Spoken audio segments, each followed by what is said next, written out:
Welcome to More ADHD Info with Dr. Moore of Focus MD Birmingham. Today I'll be discussing ADHD, what it is, and how it's diagnosed. ADHD, Attention Deficit Hyperactivity Disorder, is the most common mental health problem in school-aged children. It affects about 10% of children. That means 1 in 10 kids actually has ADHD. There are 3 subtypes of ADHD. One is the combined type, where all 3 symptoms are seen: inattention, hyperactivity, and impulsivity. The other subtype is predominantly hyperactive impulsive, and then the third subtype is predominantly inattentive. That was formerly known as ADD, Attention Deficit Disorder. ADHD is a brain chemistry problem. There are 2 chemicals that are involved, dopamine and norepinephrine, and those are the chemicals that are usually targeted with medications. Symptoms that we usually see are poor attention, distractibility, and impulsivity behaviors.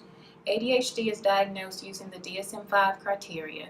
DSM stands for the Diagnostic Statistical Manual of Mental Health Disorders. The criteria that have to be met are onset of symptoms by the time the person turns 12 years old.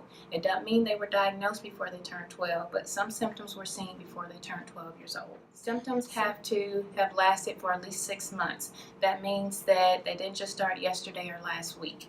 The symptoms have to be often or very often. That means they're not sometimes or occasionally. And it has to affect the patient in at least 2 environments. So home and school, school and church, home and football practice. It can't just be at home and it can't just be at school. Inattentive symptoms that we usually see are not paying attention to details, difficulty keeping attention, not following directions, trouble organizing, and being forgetful.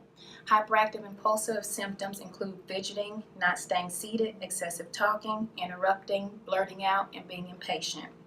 Diagnosing ADHD, there's no single test that can diagnose ADHD. ADHD must be diagnosed with a licensed health professional. For more information, contact us at Focus MD Birmingham.